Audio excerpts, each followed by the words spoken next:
The email arrived mid-afternoon, just as I was signing off on the Rothman settlement.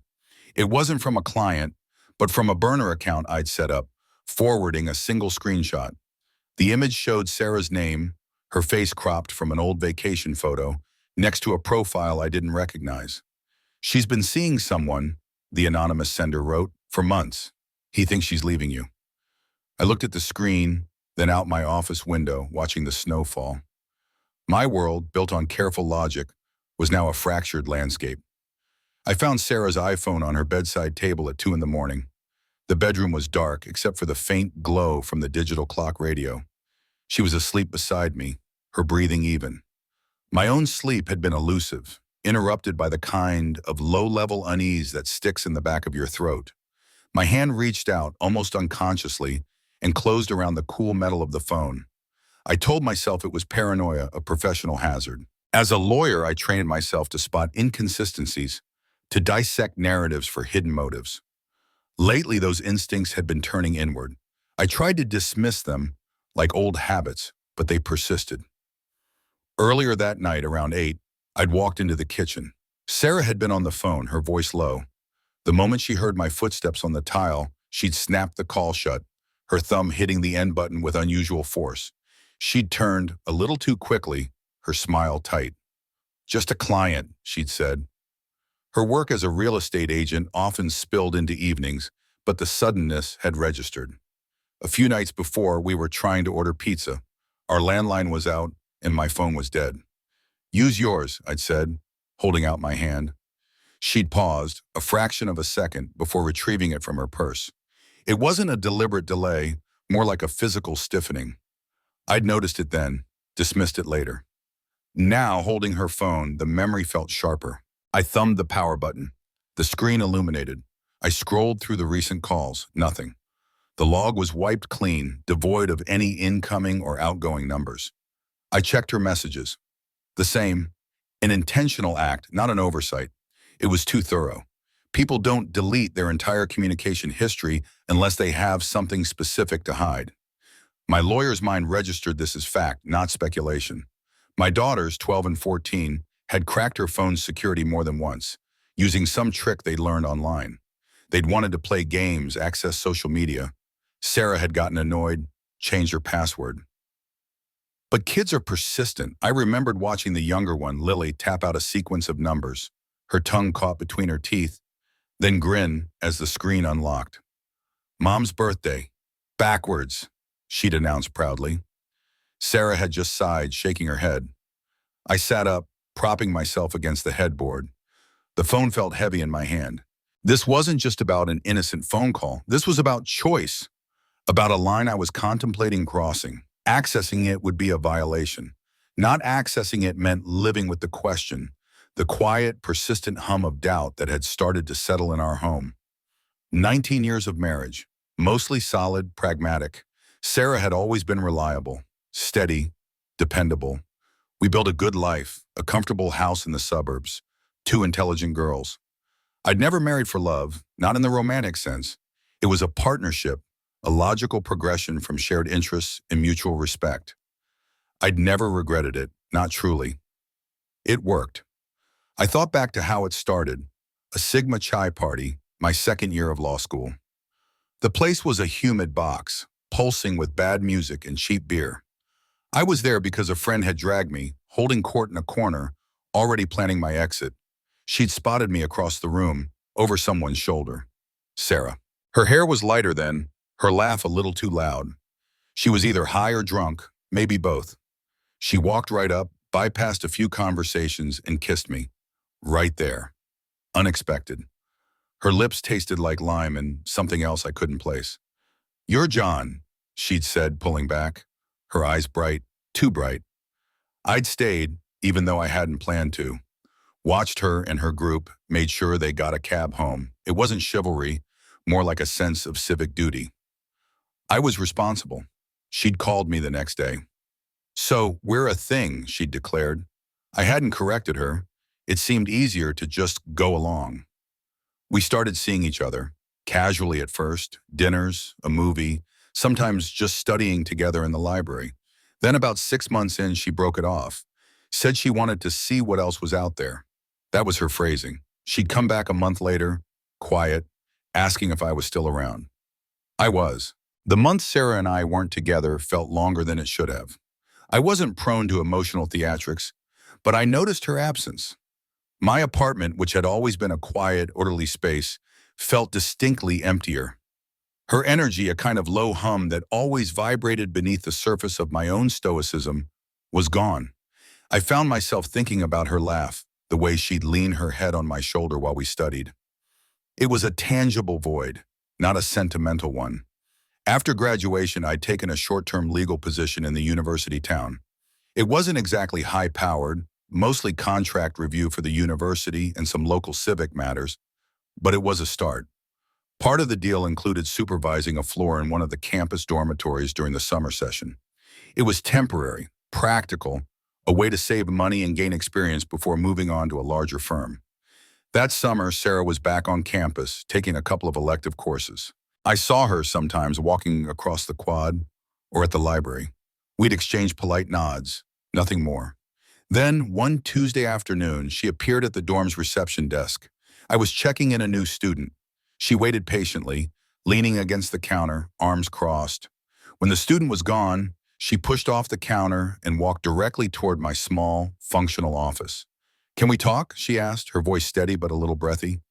I gestured to the two guest chairs. "Come in, Sarah." She didn't sit. She stood opposite my desk, her gaze direct. "I made a mistake, John," she said. "A big one. Breaking things off. I thought I wanted something else, but I didn't. I want you." I looked at her, weighing the statement. Her earlier decision had been clear. My agreement to her terms had been equally clear. "What changed?" I asked, keeping my voice level. "Everything," she said. "Nothing out there compared to what we had. To what you are." She paused, her eyes searching mine. "I want another chance. And this time I'm all in. No more wondering." Her intensity was undeniable. It was a Sarah I hadn't seen before. Decisive, resolute. I considered her words, her admission of regret. It wasn't about my feelings as much as it was about the logical reestablishment of a functional partnership. "All right, Sarah," I said, "let's try again." From that moment, she was true to her word. All in was an understatement. Her commitment was absolute. On her 18th birthday, which fell in August, she told me without preamble that she wanted me to be her first. We were sitting on a bench by the campus lake, watching a pair of ducks glide across the water. "It's my birthday," she said, turning to face me, "and I want to be with you tonight properly." The request caught me off guard. It wasn't a casual suggestion.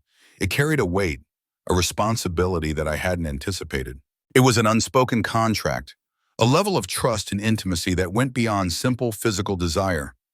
I understood what she was asking of me. Later that afternoon, she arrived at the student union where I was finishing up some paperwork, carrying a small overnight bag. She walked straight to me, put the bag down, and kissed me, right there in front of students and faculty. It wasn't a shy kiss. It was public, deliberate.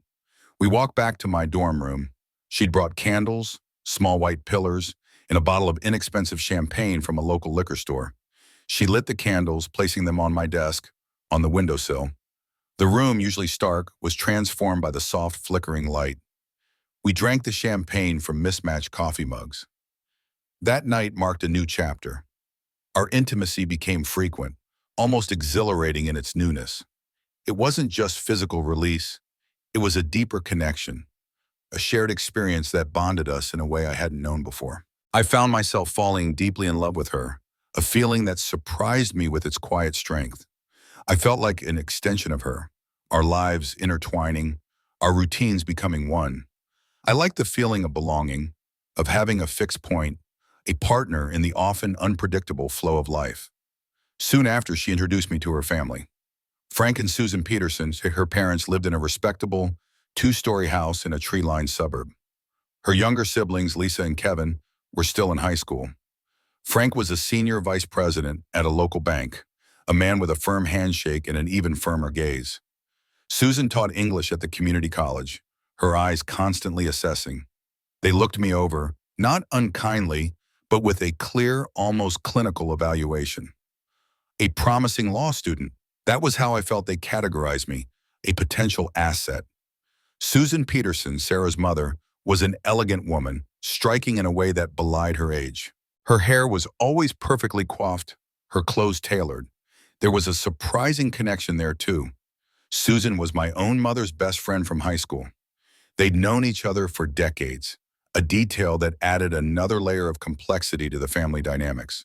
Frank, Sarah's father, was a few years older than my own dad, the lines around his eyes a little deeper, the silver in his hair more pronounced. Lisa, Sarah's younger sister, had inherited her mother's poise, carrying herself with a quiet grace that was both appealing and a little intimidating. Kevin, at 11, was a gangly kid with boundless energy. Unexpectedly, he and I clicked. We spent hours talking about baseball, building elaborate Lego castles, and fishing down at the creek. He became, in a strange way, my best friend. My own family had already embraced Sarah long before I reintroduced her as serious. My father, Robert, co-owned a successful equipment rental business. He was a man of action, loud and boisterous, often smelling of grease and sawdust. My mother, Eleanor, was a head nurse, beautiful even after working demanding night shifts that left her exhausted but resolute. My younger sister, Ashley, was still in high school, a whirlwind of teenage angst and ambition. Then there was Uncle Bill, my father's brother, a quiet man who owned a bait shop and offered unsolicited advice, mostly about fishing. My relationship with my father was complicated. He was outgoing, quick to laughter, and quick to anger. I was more reserved, analytical. We often clashed, but there was an underlying respect. He saw things in broad strokes. I saw details. He'd taken to Sarah immediately. "That's the one, son," he declared after their first real conversation over a barbecue. "Smart, pretty, and she knows how to handle you." His approval, though blunt, was significant. I remembered my own parents' marriage, their late-night returns from work, the hushed voices in the hallway, the distinct creak of their bed as they settled in. It was a routine, a rhythm, a shared existence built on something practical and enduring. Love, perhaps, but a practical kind of love. With Sarah and me, the families intertwined quickly and deeply. Holidays became joint affairs. Sunday dinners alternated between the two houses. Everyone, it seemed, just assumed we would marry. It wasn't a question, it was a foregone conclusion.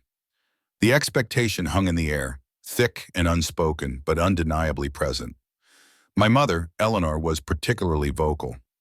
"Don't screw this up, John," she'd said one afternoon, helping me fold laundry in the basement. Her voice was firm, but not unkind. "She's a good one. We're all waiting." The "we" wasn't just my immediate family. It was the Petersons, too. It was the collective weight of both families' hopes and expectations. I understood the sentiment. On a logical level, Sarah was an excellent choice. She was intelligent, driven, and we fit together well. There was a comfort in our routine, a steady companionship that I valued. I liked the uncomplicated nature of our relationship, the easy flow of our days. It was predictable, stable. These were qualities I sought, qualities that made sense. But Sarah, I sensed even then, had other plans for our future, plans that went beyond just uncomplicated. Her vision was more defined, more ambitious. I saw it in the way she looked at houses in the real estate section, the way she talked about our future, the way she structured her own life around the assumption of a shared path. I was content with the present. She was already mapping out the next 2 decades. In September of my final year of law school, Sarah moved into my off-campus apartment. It wasn't a grand decision, more a natural progression. Her lease was up, and my apartment had an extra bedroom, which we quickly converted into a shared study space. Her clothes gradually filled my closet. Her books lined my shelves. The scent of her shampoo replaced the faint, stale smell of law journals. Her allowance from her parents, Frank and Susan, saw a noticeable bump around that time. Sarah had a way of hinting subtly to her mother about increased living expenses, the cost of shared utilities, the need for new study materials. Susan, always practical, understood. It was a testament to Sarah's quiet influence, her ability to get what she needed without direct confrontation. Marriage was no longer an if, but a when. The families had solidified their unspoken expectations. Every holiday, every dinner, every casual conversation seemed to pivot back to it. My mother, Eleanor, would ask about my plans for after the bar exam, then looked pointedly at Sarah, a smile playing on her lips. Sarah would just nod, a small, knowing expression on her face. One evening after we'd finished studying, she turned to me, her book closed on her lap. Her voice was calm, but there was an edge to it I hadn't heard before. "What are you waiting for, John?" she asked, her gaze steady. "Everyone's asking. My mother, your mother. Even Kevin asked if we were getting married." I put down my own textbook. "Waiting for what?" I asked, though I knew the answer. "For us," she emphasized. "For a ring, for a date, for something concrete." She shifted, crossing her arms. "I chose you, John. I was 18. I trusted you with everything. You owe me that much." The word "owe" landed with a quiet thud in the room. It wasn't an accusation, not exactly. It was a statement of fact as she saw it. A transaction, a direct consequence of a decision made years ago. The weight of that night by the lake, the candles and champagne, felt heavier now. I was weeks away from graduation. My grades were solid, interviews at several reputable firms had gone well, and a promising legal career was laid out before me, clear and well-defined. Sarah was still in school, working toward her real estate license, but she was not content to simply wait. She was determined not to be left behind, not to be the girlfriend of the successful lawyer, but to be an equal partner, equally established. Her principle, I'd come to understand, was simple. What's good for me is good for us. It wasn't selfish, not in her mind. It was a logical framework for building a shared life. If she advanced, we both advanced. If she secured her future, our future became more secure. I had to admit, her instincts were often sharper than mine. She saw angles I missed, anticipated problems before they arose. She pushed me, subtly, sometimes not so subtly, to be stronger, more ambitious, more decisive. "You're capable of more, John," she'd say, challenging me when I settled for less. I loved her in my own way. The partnership was solid. The life we were building made sense. With her, I felt like the best version of myself, a more focused, more driven individual. She smoothed out my rough edges, anticipated my needs, brought a vibrancy to my often monastic existence. So why the hesitation? Why hadn't I bought the ring, made the official proposal? It wasn't a matter of finances. I had enough saved from my part-time work and grants. It wasn't a lack of commitment. Not exactly. It was something else. A quiet internal resistance I couldn't quite articulate. A small, persistent question mark hanging over the otherwise perfectly logical equation of our future. This marked the real beginning of my investigation, not into Sarah's phone, but into the foundation of everything we had built. I held Sarah's iPhone, the weight of it suddenly substantial. The ethical line I was about to cross felt clearer, but the compulsion to understand what was happening was stronger. I retrieved my laptop, opened an old ebook I'd downloaded years ago out of professional curiosity, a guide to digital forensics for personal use. The instructions for jailbreaking an iPhone were precise, a series of technical steps that required patience and a steady hand. I worked methodically, the only sound in the quiet house the hum of my laptop and the soft clicks of the keyboard. After about an hour, the phone was open. The first thing I noticed were the ghost files, the remnants of encrypted messaging apps in several social media platforms that had been thoroughly uninstalled. They weren't just deleted, they were scrubbed. This was not the act of someone merely tidying up their phone. It was a deliberate attempt to erase a digital footprint. I ran specialized forensic software, the kind my firm sometimes used for e-discovery, but a scaled-down version I'd acquired. It was designed to recover data deemed permanently deleted. The process was slow, a green progress bar crawling across the screen. When it finished, a torrent of data filled the display. Old texts, call logs, photos. I filtered for messages. Most were mundane, but soon patterns emerged. Coded conversations. A contact saved simply as PJ. The exchanges were brief at first, then grew longer, more frequent. They spoke in veiled terms, hinting at plans, meetings, business trips that I knew Sarah hadn't mentioned. I began cross-referencing these dates with Sarah's calendar, with my own recollections. The unexplained absences, the late nights she'd attributed to showing properties, or client dinners. They lined up with unnerving precision. Each suspicious date, once an isolated incident I'd dismissed, now clicked into place, part of a larger, coherent narrative. Then I found it, a series of small, regular withdrawals from a bank account. Not our joint account, nor her personal checking account that I had access to for bills. This was an entirely separate account, one I didn't recognize. The withdrawals were always the same amount, always on a Tuesday or Thursday. Consistency, even in deception, was a pattern I could follow. The next step was inevitable. I downloaded a phone monitoring application. It took me less than 15 minutes to install it, hiding the icon deep within a rarely used folder. I activated the features: real-time GPS tracking, call recording, message interception. It felt invasive, a complete breach, but the question of why had superseded any remaining ethical qualms. I needed data. I needed evidence. Sarah's behavior, subtle at first, became more pronounced. She grew increasingly protective of her phone, keeping it close, screen down. Sometimes I'd catch a glimpse of her thumb swiping away an incoming notification before I could see it. I also started noticing a second phone, a smaller, older model, tucked away in her purse or sometimes on the kitchen counter, screen dark. A burner. My suspicion solidified into certainty. One afternoon while she was out for groceries, I went to her car. I remembered seeing her slide something into the center console once. There was a false bottom, a hidden compartment beneath the cup holders. Inside, I found a small stack of receipts, jewelry store names I didn't recognize, high-end pieces, a watch. Not for me, not for the girls. The burner phone finally turned up in her briefcase, ostensibly accidentally left behind when she rushed out for an early morning showing. It was charging on her desk. I didn't hesitate. I hooked it up to my laptop, ran the same forensic software. The data extraction was quicker this time. The messages confirmed everything. They were more explicit, less coded. Direct references to PJ, to secret meetings at specific hotels, to intimate plans that left no room for interpretation.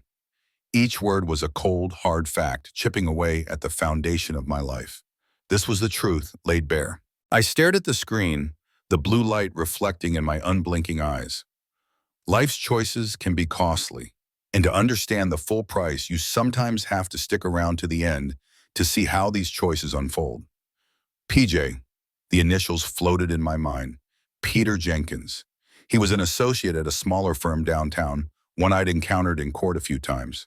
Sarah had mentioned him casually as a friendly competitor. Logic dictated I verify. A quick search of the firm directory, cross-referenced with local bar association records, confirmed it. Peter Jenkins. The next Tuesday, after Sarah left for what she said was a client meeting, I followed her.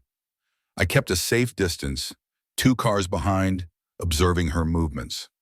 She drove not to her usual office, but to a small, discreet restaurant in a town 30 miles west, one known for its quiet, out-of-the-way eateries. I parked 2 blocks away, found a vantage point. Peter Jenkins was already there, waiting at a table by the window. I watched them through the tinted glass, the hand-holding, the shared laughter, the way he leaned in, brushing her hair from her face. I pulled out my phone, a so small clinical part of my mind instructing me to document. Still images, then a short video. The visual record was precise, undeniable. That night, I confronted her. I laid out the digital evidence, the burner phone texts, the deleted call logs, the unfamiliar bank account with its steady withdrawals. I watched her face, first surprise, then a flicker of panic, quickly masked my anger. "This is insane, John," she said, her voice rising. "You're doing this again. You are paranoid. You have serious trust issues. What is wrong with you?" Her denial was absolute, a wall of indignation. It was a performance, polished and rehearsed. I knew then that simple evidence wouldn't be enough. I needed more. I needed irrefutable. I hired Mr. Henderson, a private investigator recommended by a colleague. Henderson was a man of few words, his face etched with years of observation. I provided him with Peter Jenkins' name, Sarah's known routines, and the target locations. 2 weeks later, he delivered. A manila envelope, thick with reports, photos, videos. Sarah and Peter entering and leaving a hotel in the neighboring town. The timestamps, the details of their arrival and departure were meticulous. The images left no room for doubt. During this time, while Sarah was out, I continued my own investigation. The unknown bank account was a joint savings account, opened recently in Sarah's name. A substantial sum, roughly 30% of our primary joint savings, had been transferred into it. This wasn't just an affair, this was calculated. I remembered the small safe deposit box key I'd seen among her trinkets, tucked into a velvet pouch. It had never registered as significant until now. I located the bank, confirmed the box was hers. Using a carefully crafted legal pretense, a misplaced family heirloom, and a sworn affidavit attesting to my spousal right of access, I gained entry. Inside, I found not just the expensive jewelry from the receipts, but a legal document, a revised will. It was dated just 3 months prior. It clearly allocated a significant portion of her separate assets, including some I hadn't known she possessed, to Peter Jenkins. Not just an affair, but a planned future, a future that excluded me. I also uncovered evidence that she had been strategically devaluing some of our joint marital assets, holding off on necessary home repairs, delaying the sale of a rental property that was underperforming. It was a pattern, subtle but consistent, designed to reduce the value of what we shared while preserving or enhancing her individual holdings. The realization was stark. This wasn't an impulsive act. Sarah had a long-term plan for financial separation and asset concealment, carefully executed over months, perhaps even longer. I consolidated everything: the digital forensics reports, the photographic evidence from the restaurant, the detailed surveillance logs and hotel photos from Mr. Henderson, the financial transfers, the new will, the receipts for jewelry, the evidence of asset devaluation. Each piece of information was a hard, cold fact. I made an appointment with Mark Stevens, a seasoned divorce attorney known for his meticulous approach and quiet aggression. I walked into his office, a heavy briefcase in my hand, and laid out the entire story, piece by logical piece. He listened, his face unreadable, occasionally nodding. When I finished, he looked at me, then at the mountain of evidence. "Mr. Harris," he said, his voice flat, "you've done most of my work for me." I sat my parents and sister down in our living room. It was Sunday afternoon, the kind of quiet day where families usually gather for a meal. I showed them a select portion of the evidence, a few photos from Mr. Henderson's report, a snapshot of the burner phone's messages, and the suspicious bank transfers. I didn't go into every detail. I wanted them to understand the facts, not wallow in the sordid specifics. My father, Robert, listened, his expression hardening with each piece of information. When I finished, he spoke first. "All right, John, this is bad, but we deal with it. You focus on what matters now, protecting your assets. Don't let her take you to the cleaners." His advice was practical, rooted in his own experience with business dealings. My mother, Eleanor, was visibly shocked. Her hand went to her mouth, her eyes wide. "Sarah? I can't believe it. After all these years." But her shock quickly gave way to resolve. She looked at me, her gaze steady. "We're with you, John. Whatever you need."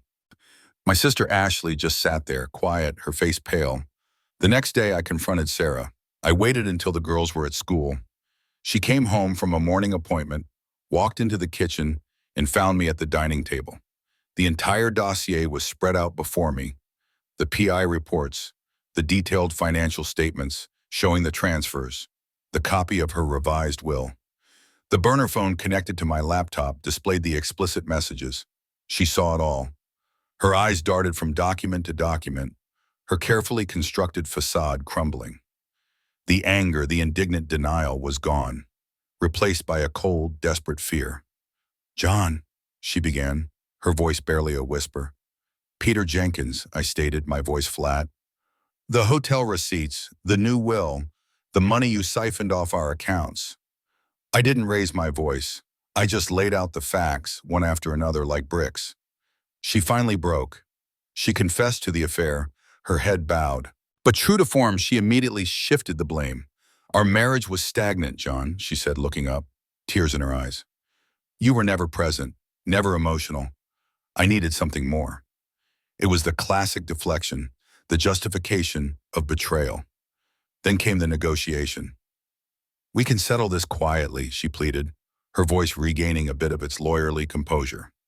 "No need for a messy divorce. It would ruin my real estate career.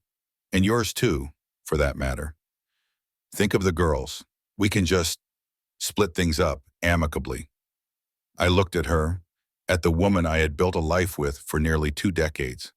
The woman who had systematically planned to strip me of assets, to abandon our shared life for another. "There will be no private settlement, Sarah," I said, my voice unwavering. "We will go through the courts, full legal divorce." My resolve was absolute. The time for quiet negotiation was over. My immediate priority was Emily and Grace. I made arrangements for them to stay with my parents more often, explaining that Sarah and I were having adult problems that we needed to work through. I wanted to minimize their exposure to the coming storm, to create a buffer. Mark Stevens, my attorney, was already at work. He outlined a comprehensive legal strategy, focusing on asset recovery and maximizing my leverage. We initiated procedures to freeze all joint accounts, securing our remaining marital assets. Within hours, Sarah's attempts to make large withdrawals were blocked by the bank, a visible sign that my legal team was moving decisively. Predictably, Sarah began circulating her own version of events among our mutual friends. A narrative of a distant, cold husband, of an unhappy marriage, of her desperate need for connection. She painted herself as the victim, seeking sympathy, trying to control the public perception. I met this carefully.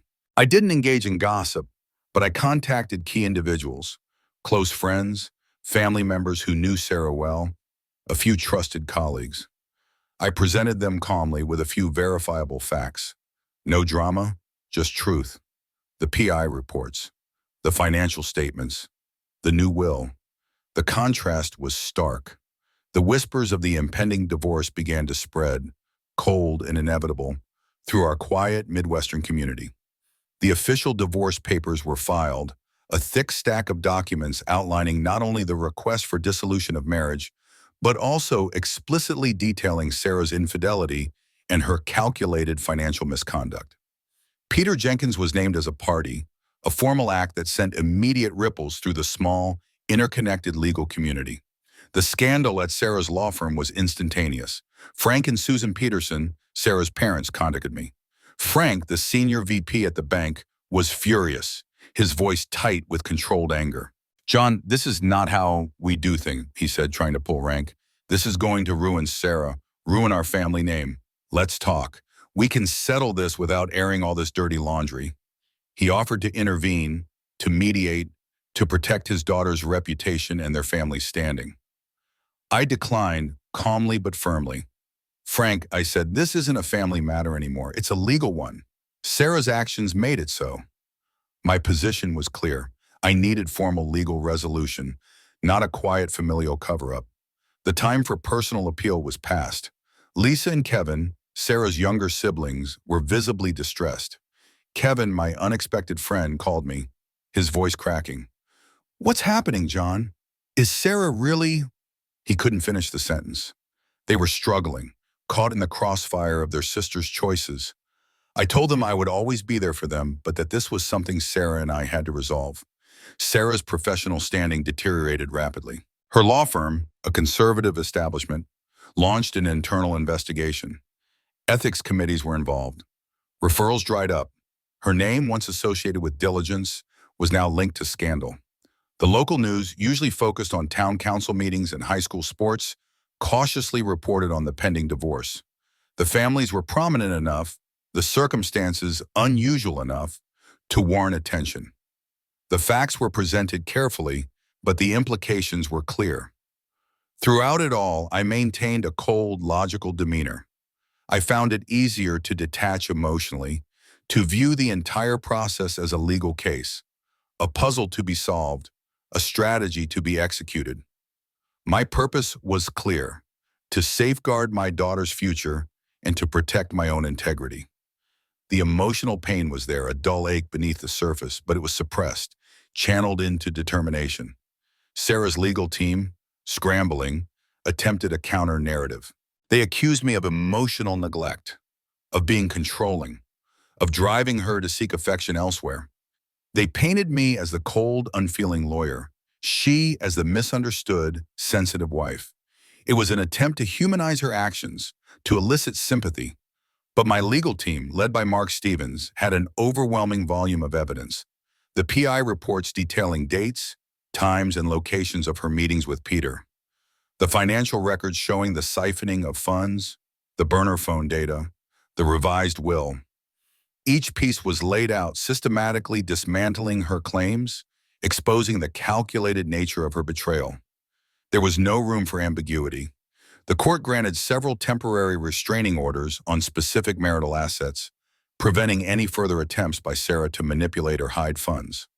During the preliminary hearings, the presiding judge, a no-nonsense woman with decades on the bench, conveyed her stern disapproval of Sarah's conduct. Her gaze lingered on Sarah, then swept to Peter Jenkins, who was present with his own counsel. The message was clear. This was not a simple, amicable separation. This was a deliberate act of deceit, and the court saw it for what it was. The final divorce settlement came through, heavily favoring my position. I gained primary custody of Emily and Grace, and the majority of our marital assets were secured. Sarah was left with severe financial constraints and a professional reputation that proved irreparable. Peter Jenkins' legal career was, as anticipated, effectively ended by his dismissal from the firm. Sarah's relationship with her parents became profoundly strained. Frank rarely spoke to her. Kevin, however, maintained his quiet, steadfast bond with me, a small point of comfort. I reflected on the cold, methodical execution of the entire process, feeling a calculated resolution. My focus shifted entirely to rebuilding a stable life for my daughters and myself. We sold the former family home, moving to a smaller, more practical property that suited our new reality. I slowly reconnected with old friends and rediscovered forgotten hobbies, finding a quiet rhythm. My legal practice continued, but with a harder, more cynical perspective on human nature. Eventually, Sarah left town, unable to endure the shame and the visible consequences of her choices. I now often find myself observing the quiet, unyielding Midwestern landscape, a sense of cold resolution settling over me. I accept the full moral cost of Sarah's betrayal and the necessary logical actions I took. Life moves forward, scarred but undeniably redefined, a stark testament to betrayal's ultimate price. The final divorce settlement came through, heavily favoring my position. I gained primary custody of Emily and Grace, and the majority of our marital assets were secured. Sarah was left with severe financial constraints and a professional reputation that proved irreparable. Peter Jenkins' legal career was, as anticipated, effectively ended by his dismissal from the firm. Sarah's relationship with her parents became profoundly strained. Frank rarely spoke to her. Kevin, however, maintained his quiet, steadfast bond with me, a small point of comfort. I reflected on the cold, methodical execution of the entire process, feeling a calculated resolution.